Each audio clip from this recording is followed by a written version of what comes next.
التطور العضوي والجزء الثالث من احتمالية تكوين بروتين بسيط بالصدفة العشوائية. موضوع النهاردة تجربة ميلر. الموضوع اتكلمنا عنه قبل كده علشان خاطر الناس تتابع معانا، وخاصة شايف ناس رائعين ليهم فترة ما دخلوش. ابتدينا من أكتر من سنة دلوقتي تقريبا، أو قرب السنة وشهر دلوقتي، بنتكلم في الرد على الإلحاد والتطور، بس من وجهة نظر علمية، ليست من ناحية روحية ولا من ناحية فلسفية. المنهج اللي احنا واخدينه هنا في الروم هو الرد على الإلحاد والتطور علميا. والنقطة الثانية اللي بكررها باستمرار، الموضوعات دي البعض أو الكثير هيلاقيها موضوعات ملهاش لزوم أو تقيلة أو مش حياتنا اليومية.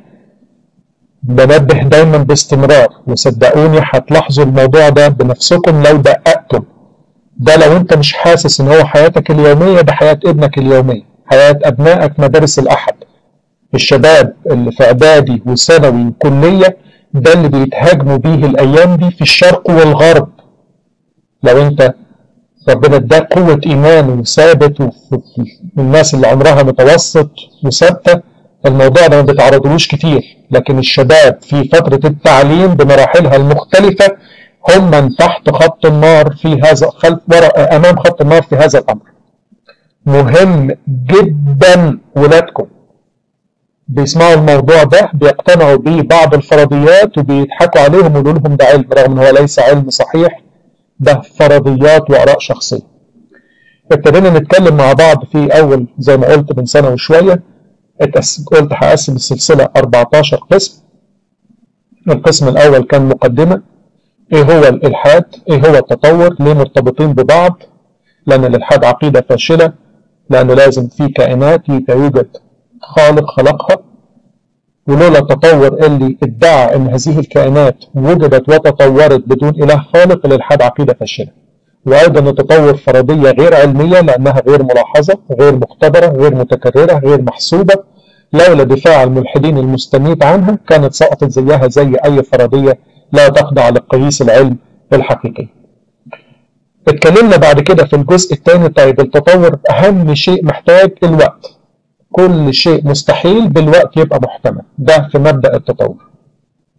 الضفدع مستحيل يبقى أمير، أيوة بالوقت يبقى الضفدع يتطور ويصبح إلى من برمائيات إلى زواحف، الزواحف تتطور إلى طيور وثدييات، الثدييات تتطور إلى مجموعة القردة العليا، مجموعة القردة العليا يطلع منها الإنسان، الإنسان يطلع منه الأمير، يبقى الضفدع يتحول لأمير. بدل ما كان مستحيل في القصص الخيال العلمي، أضفت له عنصر الوقت، بقي حقيقة، بقي كلام نظرية علمية بدل ما كان خيال وأساطير.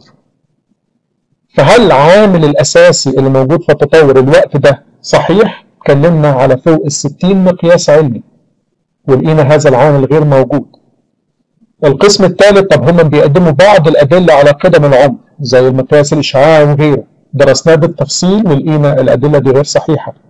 لا، مفيش الأدلة اللي بيدعوها اللي تشهد على قدم العمر لما درسناها بشيء من التفصيل، ما سمعناش كلام سطحي من اللي بيجي في الجرايد والتلفزيون. بدأنا القسم الرابع، وهو واحد من أنواع التطور الأساسي. للأسف كتير من الملحدين لما تقول لهم التطور يفكروك إن أنت بتتكلم على التطور العضوي. التطور اللي هو البيولوجي أو التطور الكبير، الماكرو ايفوليوشن. التطور الكبير أو التطور الكائنات الحية في الحقيقة ليس هو التطور الوحيد، ده واحد من 5 أنواع تحت مظلة التطور. فبندرس نوع منه اللي هو الأساس، واحد من الحاجات الأساسية، وهو ما يسمى بالتطور العضوي أو التطور الكيميائي العضوي. ابتدينا الأسبوع اللي فات، هل ممكن فعلا المواد العضوية تتكون لوحدها في الطبيعة بدون إله خالق؟ بدون قوة ذكية، ذكي عاقل عارف له هدف؟ درسنا شوية حاجات مع بعض الأسبوع اللي فات، ولكن هنوصل النهاردة لواحد أو أهم أو قلب الموضوع، وهو ما يسمى بإنتاج حياة أو إنتاج المواد المناسبة لحياة في المعمل، علشان يثبتوا أن ممكن الحياة تتكون بدون وجود إله خالق، وما هو يسمى بتجربة ميلر. إيه قصة تجربة ميلر وإيه قصتها ومالهم، وقصة الشوربة العضوية اللي اتكلمنا عنها الأسبوع اللي فات؟ والبعض هيقول لو خاصة ما سمعش الأسبوع اللي فات إيه هي الشوربة العضوية؟ هم بيقولوا إن الأرض اللي اتكونت من 4.6 مليار سنة بدأت تتجمع عليها بعد ما بردت في نص مليار، يعني من 4 مليار سنة بدأت تتجمع عليها المياه من النيازك الثلجية وغيرها، وهذه المياه اللي بدأت تتجمع وأيضا من البراكين ابتدت تطلع فيها مواد عضوية بالطبيعة. المواد العضوية دي عملت زي ما يشبه الشوربة عضوية موجودة في المياه البحار والمحيطات، دي اللي طلع منها أول كائن سيلف ريبليكيتد، يعني ينقسم ذاتيا، وده اللي بدأ رحلة التطور لغاية ما وصل للإنسان حاليا. هل الكلام ده صح؟ هل فعلا لو افترضنا جدلا معاهم رغم اثباتنا بالادله العلميه ده خطا قدم عمر الارض، هل بالفعل ممكن تتكون شوربه عضويه بالمنظر اللي بيدعوه ومواد عضويه في هذه الظروف من 3.5 أو 4 مليار سنه؟ هل ممكن بدون اله خالق؟ سبب ليه ادعوا موضوع الشوربه العضويه كخطوه من اصل الحياه؟ كتاب داروين زي ما قلت لحضراتكم في نقطه مهمه جدا الاسبوع اللي فات، كتاب داروين اسمه ايه؟ The Origin of Species، أصل الأجناس أو أصل الأنواع. The Origin، الأصل. كتاب داروين لم يتطرق للأصل، يعني داروين اختار عنوان لكتابه ليس له علاقة بما يتكلم. اللي عايز البث المباشر مرة ثانية على اليوتيوب شانل أهو قدام حضراتكم اللينك للي حابب يتابع فيديو. فمرة تانية داروين ما اتكلمش على البداية كانت ايه، لان هو ما كانش يعرفها. فكتابه عنوانه اصل الانواع. طب ايه اصل الانواع؟ داروين ما يعرفوش، رغم ان المفروض يبتدي داروين من الاصل. عشان كده دايما لما تقول التطور بيقول ان الحياة بدأت بدون اله خالق، يرد عليك انه يا جاهل داروين ما اتكلمش على اصل الانواع. ايوه فعلا، وده غباء من داروين وجهل من داروين. لكن في العلم اللي يسمى بالتطور الكيميكال او الاورجانيك ايفوليوشن ده اللي بيتكلم على اصل الانواع. المهم بيفتخروا دايما لما تتكلم مع الملحدين عن التطور وانواعه وتقول لهم التطور العضوي يقول لك نظريه التطور مالهاش دعوه ببدايه الحياه. ويفتخروا. يا جماعه اخواتنا الاحباء الملحدين، احنا مش اعدائكم صدقين، احنا بس حابين نلفت نظركم او اللي بيفكر في هذا المجال. ده عيب مش ميزه. داروين يجهل البداية فما عرفش يفسرها. الملحدين اللي بيسخروا مننا وبيقولوا داروين لم يتكلم عن مصدر الحياة ده أمر مخزي.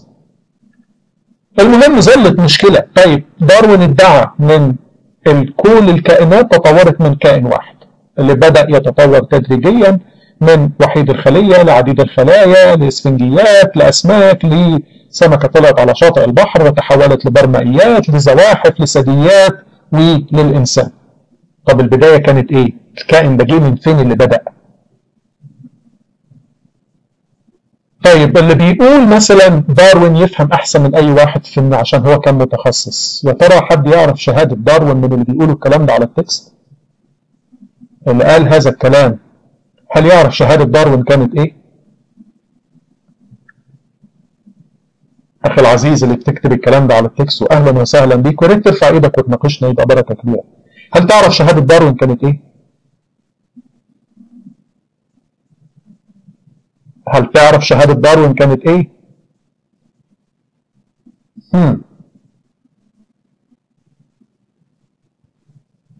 كان ثيولوجي متخرج من كلية لاهوت، وليس حتى لا من كلية طب ولا من علوم ولا من غيره. ما علينا، يا ريت حضرتك ترفع ايدك علشان بس ما تشتتش الموضوع. المهم من ساعة ما ظهرت فرضية التطور سنة 1859 إلى بداية القرن العشرين، وفضلت مشكلة البداية التي لم يتكلم عنها داروين جت من فين؟ الملحدين فرحوا بهذه الفرضية، ولكن لسه جزء خطير جدا ناقص. البداية جت من فين؟ أول كائن حي. حتى الآن هم ما يعرفوش على فكرة. لن تستطيع أن تسأل أي ملحد سواء عالم متخصص غيره ويجيبك على موضوع ما هو البداية. يقول لك البداية حصلت لكن ما نعرفش ازاي. فهم يؤمنوا بالغيبيات رغم لا يعترفوا بهذا. يعني هتقول انت تؤمن بغيبيات، هيقول لك لا. طب هو ايه اصل البدايه كانت ازاي؟ كائن بينقسم ذاتيا، ايه هو؟ ما اعرفوش. ما يعني شيء غيب لان انت ما تعرفوش. ما علينا. المهم، بعض من اللي اتبعوا كلام داروين وصدقوه ومؤيديه زي خاصة في القرن العشرين، بداية القرن العشرين، حاولوا يثبتوا البداية كانت ازاي. زي ألكسندر أوبرين. ألكسندر ده قضى سنين كتيرة علشان في بداية القرن العشرين علشان يحاول يثبت انه في حاجة حصلت كونت الكائن الأولاني الذي ينقسم ذاتيا اللي بدأ رحلة التطور لوحدها. وهو اللي افترض ما يسمى بالأورجانيك سوب أو الشوربة العضوية. هذا الرجل هو اللي افترضها. وقال مجموعة مواد عضوية، الكلام ده قاله سنة 1930، قال مجموعة مواد عضوية ظهرت لوحدها بالطبيعة بسبب ظروف العالم القديم منذ بلايين السنين واتكونت لوحدها. هي اللي ظهر منها الكائن الأولي بالصدفة. كلمة الصدفة دايما تعكننهم وتضايقهم. بدون إرادة أو عقل منظم، عشان كلمة الصدفة أنا عارف دايما بتبقى حساسة عند الملحدين اللي بيقولوا الكلام ده، فبلاش. لا، إنجليزي وليس روسي. المهم، وهو اللي قال هذه الكلمة ألكسندر، وبعده مؤيد التطور تناقلوا الفكر، وحتى سنة 2014 لغاية شهر 5 آخر حاجة اطلعت عليها لسه بيتكلموا على هذه البداية، موضوع الشوربة العضوية، وهتلاقوه منتشر في كتابات الملحدين. متمسكين بيه لغاية الآن، رغم ألكسندر اللي ألف الفكر ده هو نفسه بعد ما قضى محاولات كثيرة جدا فاشلة حاول يثبت فيها تكوين هذه الشوربة العضوية. اعترف في كتابه انه فشل في تفسير مصدر اول حياة اللي هي الخلية الاولى، وقال للأسف اصل الخلية يظل سؤال، وهو الحقيقة ابشع جانب في كل نظرية التطور. هذا المرجع اللي يحب يرجع له ويقرا فيه نص كلام. يعني داروين كتابه اسمه أصل الأنواع، ولكن ما اتكلمش على الأصل لأنه ما يعرفوش، فما لم يتطرق إليه ولا حتى بالإشارة لأنه ما يعرفش. في خطاباته اللي درسناها الأسبوع اللي فات كان بيقول ونتمنى، يعني أمنيا إن هو يعرف في يوم من الأيام أصل الأنواع كان إيه، وده درسناه الأسبوع اللي فات. تلاميذه عارفين المشكلة دي ومستمرين فيها. اللي بدع فكرة الشوربة العضوية في كتابه بعد ما قضى فترة طويلة جدا قال احنا ما نعرفش، ده لسه أبشع جزء في نظرية التطور. وهو اعترف ان بالفعل لو كانت الحياة ظهرت من مواد عضوية ده معجزة، ده سوبر ناتشرال. يا ملحدين يا اللي بترفضوا السوبر ناتشرال. رغم من كده الكتب العلمية حتى الآن المؤيدة للتطور تتكلم على الشوربة العضوية وكما لو كانت حقيقة أثبتها العلم، رغم أن صاحب هذه الفرضية نفسه قال إنها لم تحدث، وده مشكلة للتطور. لكن جه بعده حاجة مهمة جدا، وهو تجربة ستانلي ميلر اللي عملها سنة 1953، ودي واحدة من أشهر التجارب اللي هتلاقوا الملحدين اللي بيتكلموا عن الإلحاد علميا وليس فلسفيا دايما بيتكلموا على تجربة ستانلي ميلر. ليه؟ لأن بيقولوا الراجل ده هتلاقي بعضهم يقول لك هو الذي أنتج حياة في المعمل، وبعضهم هو يقول عنه هو الذي أنتج المواد المهمة لإنتاج حياة. الراجل ده اللي ادعى بالتجربة بتاعته أو يدعوا إن هو كون أحماض أمينية بما يشبه الطبيعة. دي هاجي لها كمان شوية صغيرة لأن ده لب موضوعنا النهاردة. التجربة دي لم تصنع حياة ولم تصنع حتى مكونات الحياة بالطريقة اللي يتخيلوها، بل الحقيقة أن هذه التجربة اللي يركز فيها بحيادية وعقلانية تثبت استحالة تكوين حياة بدون إله خالق أو بدون منظم أو بدون انتليجنت ديزاينر. الغريب أن التجربة دي اللي أكدت عدم تكوين مواد عضوية في الطبيعة هي لغاية دلوقتي اللي بيدعوا بيها إن هي لا أنتجت حياة في المعمل أو أنتجت، بعضهم يقول أنتجت المواد المطلوبة لحياة. ده تضليل، ده مش صدق.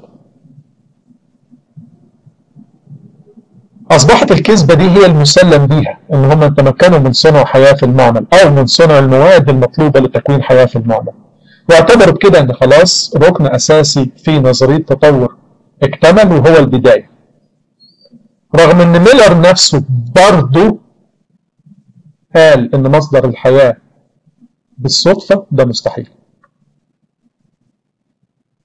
واحد من علماء التطور هو بروفيسور كلوس دوسي قال دراسة 30 سنة في الكيمياء والمركبات المتطورة أظهرت ضخامة مشكلة مصدر الحياة على الأرض بدل من أن تظهر لها حل. يعني كل ما ندرس زيادة نكتشف أن المشكلة دي أعقد مما نتخيل، أصعب أن هي مما ندعي أن هي ممكن تكون لوحدها.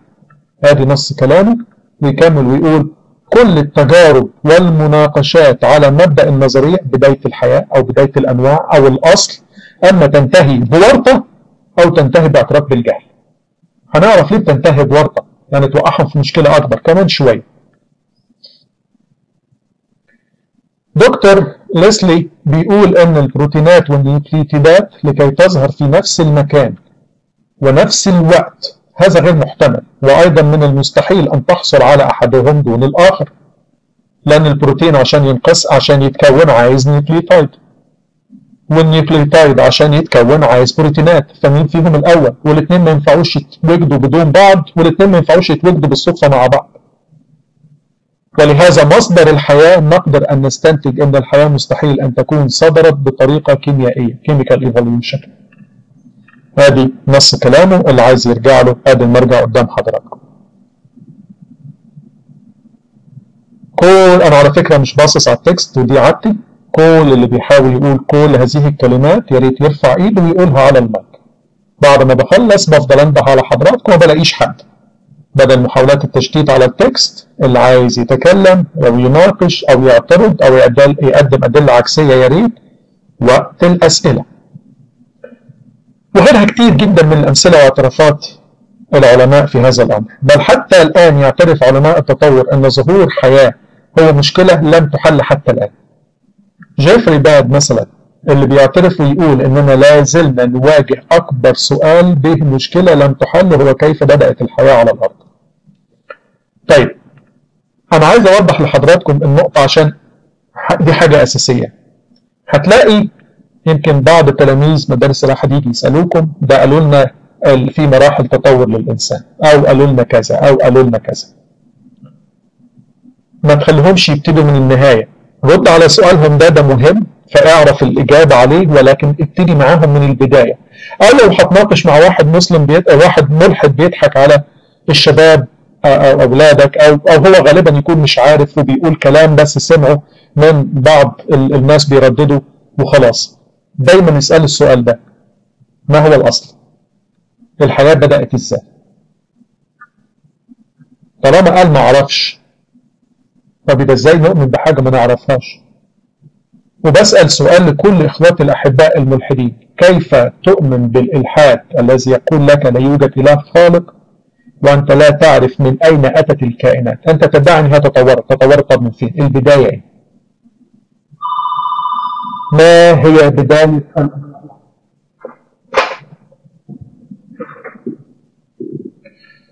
مثال آخر ذكره عالم الرياضيات اللي هو فريد هول، اللي هي فرصة تكوين خلية أولى بالصدفة هو يشبه فرصة حدوث إعصار في منطقة قمامة، مخلفات جانك يارد يعني.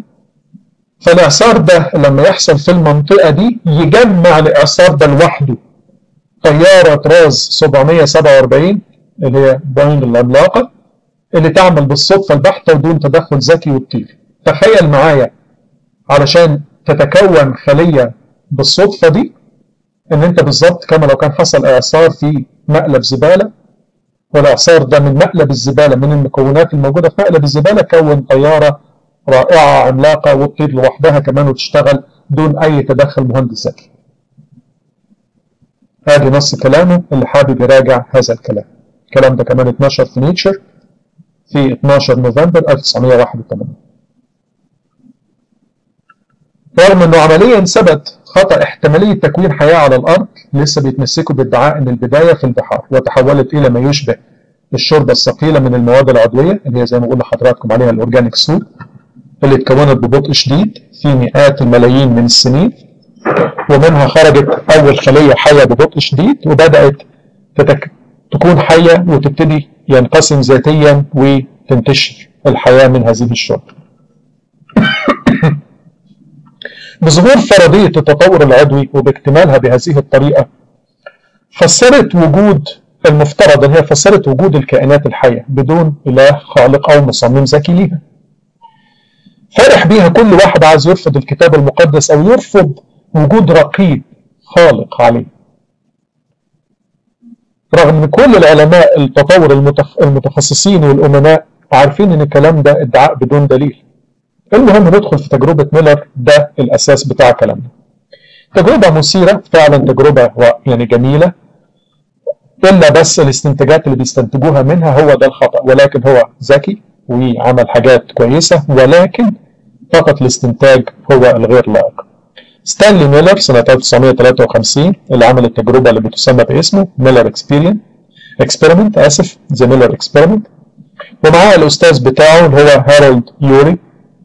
دي اللي بيخدع بيها البعض بادعاء ان العلماء انتجوا حياة او مكونات الحياة في المعمل. ده غير صحيح، بما يشابه الطبيعة، ده غير صحيح. هو مثل مواعيد التطور في هذا الوقت، آمن بكلام داروين، بيدعي ان المواد العضوية اتكونت بسبب ظروف طبيعية زي الصواعق او البراكين او الاشعة الكونية او غيره، وبيدعوا ان جو الارض كان بيه امونيا وميثان، غاز الميثان، ده اللي كون المواد العضوية، وده اللي انبثق منها أول كائن حي ينقسم ذاتيا. عمل التجربة بتاعته ازاي؟ علشان يكون أحماض أمينية وليس بروتينات. احنا عايزين بروتينات للخلية، لكن هو عمل التجربة ليصنع أحماض أمينية فقط. الفرق ما بين الأحماض الأمينية والبروتينات ده حاجة زي ما تجيب حتة خشب صغير وتقارنها بسلم اللي متكون من خشب مترتب كتير قوي، سلم طويل جدا يوصلك لناطحة سحاب. فتقول حتة الخشب ده تثبت ان السلم يتكون، لا، السلم مش هيتكون لوحده حتى لو لقيت حتة خشب صغيرة. اللينك مرة تانية، ولو في حد من اساتذة الادمن بيساعدني في تنزيل اللينك يبقى شيء رائع، ربنا يبارك حضراتكم. الملاحظ ان الخطوات المفترضة هي من ميثان وامونيا، لان في ناس كتير بتطلب اللينك، ربنا يبارك حضراتكم. المفترض اللي هو ميثان وامونيا وثاني اكسيد كربون يدوا حمض اميني زي الجلايسين وغيره. كانوا يفترضوا ان الغلاف الجوي مكون من امونيا وميثان وثاني اكسيد كربون، والكلام ده بدون دليل. مين قال ان الغلاف الجوي كان مكون من امونيا وميثان وثاني اكسيد كربون وبخار ماء؟ مين قال؟ فين الدليل على الكلام ده؟ اللي عنده دليل على ان الغلاف الجوي في الماضي دي كانت مكوناته يقدمه. عندنا أدلة عكسية، ولكن ده اللي بيقولوه. المهم الجزء الصغير ده اللي هو الحمض الأميني ده لا يقارن بأبسط بروتين مطلوب في الخلية. أنت محتاج الأحماض الأمينية يتحدوا مع بعض واحد تلو الآخر عشان يكونوا بوليبيبتايد، والبوليبيبتايد يحتاج يتحدوا مع بعض كتير قوي عشان يكونوا بروتين واحد، برايمري بروتين بسيط. كويس؟ وطبعا الخلية ما بتستخدمش بس برايمري بروتين، ده بيبقى فيه ما يسمى بالسكندري بروتين والتيرشري بروتين والكواترنري بروتين وغيرها من التركيبات المعقدة للبروتينات اللي محتاجاها الخلية. وخاصة معروف ان هذه المواد في الطبيعة تتكسر وليست تتجمع عكس ما يدعى. المهم التجربة بتاعته هو بنى محول اللي هو فان دي جراف جنريتور اللي هو بيستخدم شعاع كهربائي ما يشبه الصاعقة الكهربائية، الصاعقة اللي هي بتحصل في الطبيعة، علشان يكون الأحماض الأمينية من أمونيا وميثان ومية. وضعهم في إناء فوق لهب في التجربة المعروفة باسم ميلر يوري ابريتس أو اللي هي ميلر اكسبيرمنت. سابها يومين ليه، والبعض بيقول تركها لمدة أسبوع، وجمع بعض المواد اللي اتجمعت فوجد بها حمضين أمينيين، والبعض بيقول لا ده أكتر، زادوا أكتر من كده. وأول ما لقوا هذا الأمر وسائل الإعلام استغلت التجربة دي واشتعلت بادعاء إنتاج حياة في المعمل، أو بعض الجرائد اللي كانت أمينة أقل تدليس من الأولانية قالت إنتاج المواد الأولية المطلوبة للحياة في المعمل، والاتنين دول كده. يعني في جرائد كتيرة كتبت في الوقت ده life has been created، أنشأنا حياة في المعمل، ودي كان ليها ضجة شديدة للأسف. وكتير من فئة الشباب الشيوعيين في الفترة اللي زي دي التجربة دي بهذا الكذب الإعلامي أضلهم وصدقوا الكلام ده رغم إن ده كلام غير صحيح. السبب هم تعطشهم الشديد لإثبات إمكانية إنتاج حياة بدون إله خالق، بدون مراقب، بدون إله يلاحظ كل شيء، بدون إله هيحاسب كل واحد في نهاية الدنيا على أعماله إن كان خيرا أم شر. ورغم ان ده غير صحيح يستشهد بها معيد التطور من الملحدين حتى الآن ريتشارد دوكنز في معظم مناظراته يقول عملنا حياة في المعمل أو عملنا مكونات الحياة في المعمل. تصفها المراجع أنها أنتجت مكونات الحياة. مرجع من ضمن المراجع اللي بيستخدم في التدريس لبعض الطلبة اللي هو زي البيولوجي اللي هو هولت بيولوجي بيقول scientists produced life in the lab. ويقول على تجربة يوري ميلر his experiment produced the chemical of life، أنتجت مكونات الحياة في المعمل. أيضا كتاب البيولوجي يقول نفس الكلام، رغم أن التجربة دي أبعد ما يكون عن ذلك، بل أثبتت استحالة تكوين كائن حي ولا مكونات ولا بروتينات ولا حتى أحماض أمينية في الطبيعة. وهقول لكم إزاي تفاصيل التجربة إزاي. خلينا نشوفها مع بعض بفيديو صغير عشان تشوفوا ان حتى الآن وحتى في البرامج التلفزيونية المؤيدة للإلحاد وخاصة للأطفال الصغيرين في أمريكا بتقول هذا الكلام. In 1953, a doctoral student named Stanley Miller conducted a series of experiments to reproduce in his lab the same conditions that had probably existed on primeval Earth. بيقول إيه؟ بيقول في سنة 1953 تلميذ دكتوراه عمل تجربة يحاول يشابه بها ظروف الطبيعة علشان ينتج بيها بعض المواد. المفروض الظروف كان في مية لكن ما فيش أكسجين في الهواء. وغلاف جوي مليان غازات زي الهيدروجين وزي الميثان وزي الأمونيا. Miller started by filling an enclosed container with water. ملأ الوعاء بتاعه بمية وشعاع كهربائي. Then he added the mix of gases. ووضع بعض الغازات زي الأمونيا والميثان. To replicate the effect of the sun, he heated the mixture with a Bunsen burner. وعلشان يعاكس أو يفعل ما يشبه الشمس استخدم لهب عشان يسخن المية ويخليها تغلي. To simulate lightning bolts, he jolted the concoction with bursts of electricity. وعلشان يشابه اللايتنينج أو الصواعق عمل الشرارة الكهربائية.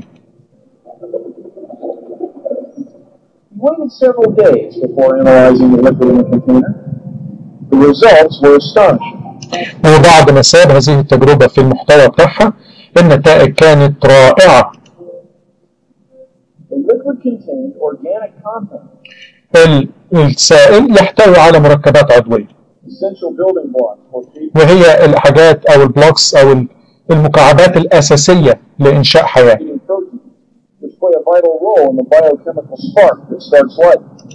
هي المكعبات اللي تكون بروتينات اللي هو أساسي في إنشاء حياة.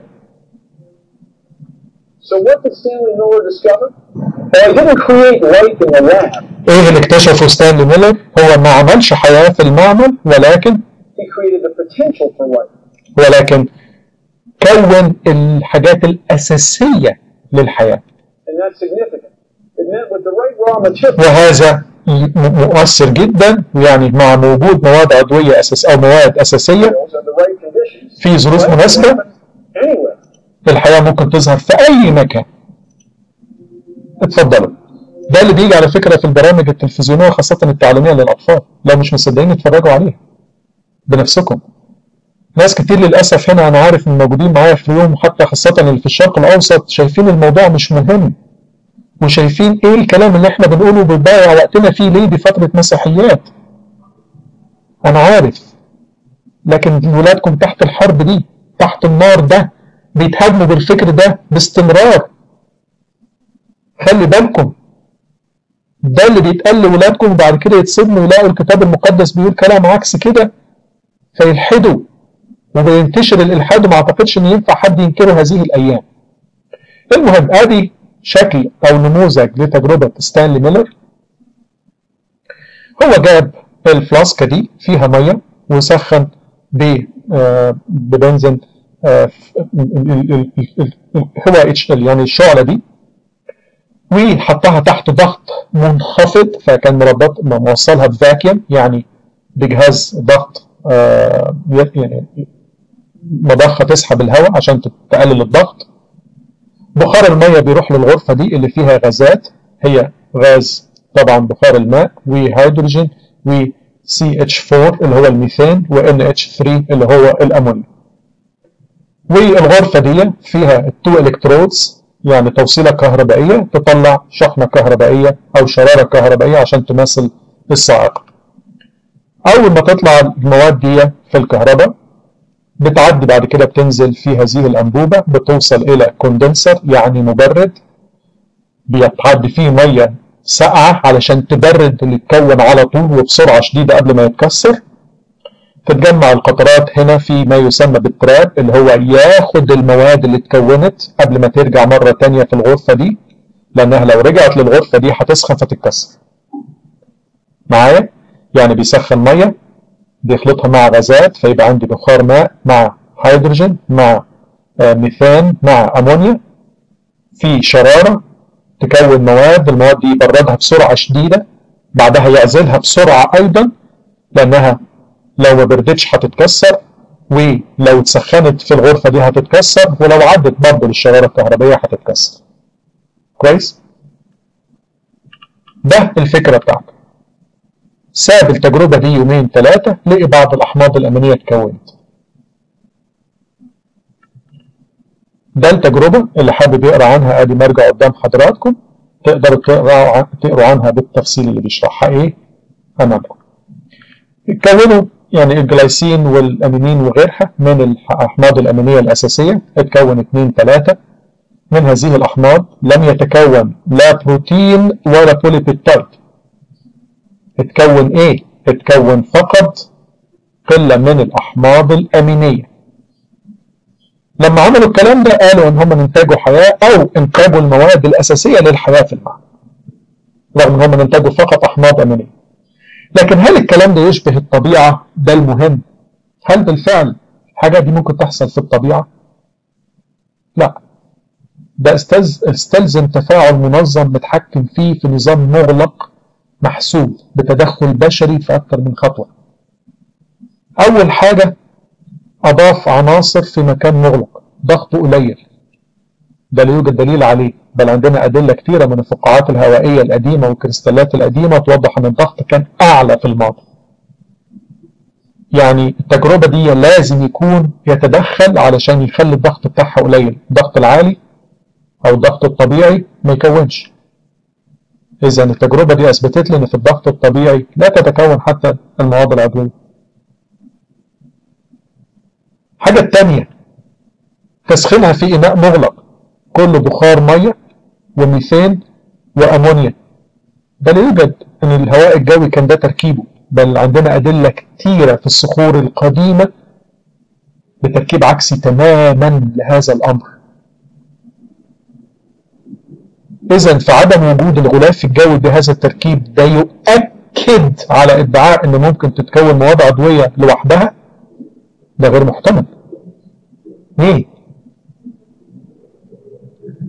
3 وضعوها في طريق مناسب للبرق في غرفة مغلقة عشان يتأكدوا ان البرق يصيب هذا المخلوط مباشرة، ده لا يماثل البرق في الطبيعة. انت ما تقدرش تجبر الخليط ده يعبر على البرق في الطبيعة. 4 اول ما بعد ما تتعرض للشرارة الكهربائية مباشرة يبردوها بسرعة في المبرد، الكوندنسر اللي عاملينه الكولر ده، ليه؟ لأنها لو اتثبت هتتكسر على طول من الحرارة. ايه النظام يا ترى اللي في الطبيعة؟ كان في اير كونديشن زمان واجهزة تكييف زمان، أول ما تيجي الصاعقة تخبط في الرملة ولا في المية يشتغل على طول الاير كونديشن عشان يبرد الحاجات اللي اتكونت. ايه ده؟ انت بتدعي ان المية كانت بتغلي، المية بتغلي يبقى بردت ازاي بسرعة اول ما خبطتها الصاعقة اللي فيها طاقة عالية؟ ده لا يوجد. يعني حتى لو افترضنا ان الثلاث ظروف اللي قلنا عليهم قبل كده حصلوا، برضه بعدم التبريد السريع هيتكسروا مباشرة. يبقى كلامك اللي انت بتقوله ده غير صحيح بالمرة. فعلا استاذ ترانس، ربنا يبارك حضرتك. الحاجة الخامسة، لازم يعزلوها بسرعة عن المخلوط. ليه؟ علشان لو راح لغرفة اللهب ويسخن مرة تانية هيبوظ. ما ينفعش تسخنه مرة تانية. طبعا ده ضد الطبيعة. انت بتدعي الطبيعة كانت المية سخنة. ايه النظام اللي موجود في الطبيعة يعزل وينقي الحمض الاميني اللي اتكون؟ ده ايضا غير محتمل. ده ايضا يؤكد لي مرة خامسة ان ادعاء ممكن تتكون احماض امينية في الطبيعة غير صحيح. 6. النظام زي ما قلت نظام مغلق ولكن غير معقم. اي بكتيريا وملوثات بسيطة في النتائج تدينا نتائج خطأ، لان البكتيريا نفسها هتديني مواد عضوية زي الجلايسين وغيره من الاحماض الامينية. مش هيكون من تجربة ميلر، لكن هيكون من المواد البروتينية اللي موجودة في البكتيريا اللي اتكسرت. فهي يعني هتكون التجربة قادت إلى تحلل وليس إلى تكوين، يعني عكس تماما اللي كان بيحاول يعمله. والدليل إن هم وقت ميلر ادت بعض أحماض الأمينية، تركوا أنبوبة فترة طويلة وحللوها بعدها لقوا أحماض أمينية أكتر. يعني التلوث كان موجود. وأهم ملاحظة، ده تم في المعمل بأدوات دقيقة بعقل ذكي بها تسخين وتبريد وشرارة وأسلوب عزل وفلترة وغيره. الكلام ده ما بحصلش على شاطئ رملة ولا صخري ولا غيره، ولا استخدموا أحجار أو طمي أو ماء بحر. الظروف مش الظروف اللي بيدعوا إن هي تماثل الطبيعة. ده اللي حتى قالوا واعترف بيه ميلر، إن الظروف اللي كون بيها المركبات دي، تصنيع هذه المركبات، أخذ تحت ظروف take place only under reduced condition، مختلفة عن الظروف الطبيعية وما فيهاش أكسجين. ادي ستانلي ميلر، المرجع اللي يحب يراجع هذا الكلام نص ستانلي ميلر فيه. لكن كل اللي انا قلت ده اللي يأكد عدم تكوين المواد العضوية ولا حتى الأحماض الأمينية في الطبيعة. كلكم الظروف دي كلها، ومشكلة الأكسجين دي قصتها قصة، ودي اللي هناخدها مع بعض دلوقتي. ايه قصة الأكسجين؟